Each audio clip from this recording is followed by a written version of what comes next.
The second thing that you want to do as a parent, if you want to properly educate your child when it comes to money, is don't let them believe that money grows on trees.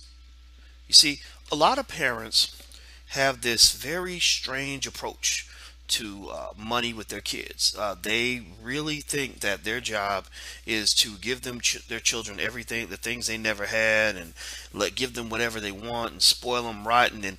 And I'll tell you this: I've never really seen anything or any person, any rotten thing that was a good thing, right? Nothing rotten is ever good.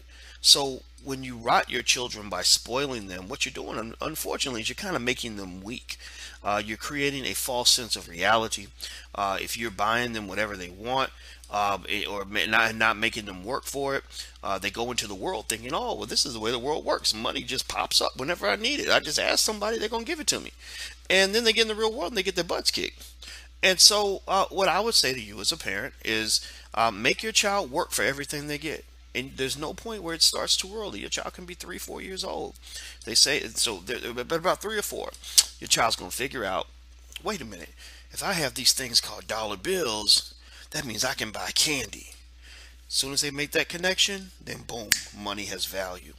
At that point, you make the connection between work and reward. So your child comes to you and they say, "Mommy, the ice cream truck's coming. Can I have $5?" You say, "Sure, but you have to sweep the floor after you get your money, or after you get the ice cream. Come back in. I got some work for you to do." Or if you got time, you say, "Do your work, do some chores around the house, and I'll give you some money." I do that with my kids. My kids, they used to be really frustrated about it. I'm talking about my daughter, my adopted daughter, and my godchildren. That's when I say my kids. That's what I'm talking about. But I'm the father for them. And what I always do, and they're in their 20s now. They don't get a penny from me based on charity or welfare. I let them know, look, I'm not a welfare office, and you are not a welfare recipient. Your job is to work for whatever you get. So if you want something from me, give me, don't come begging. Give me a proposal. Tell me what are you gonna do to earn this money?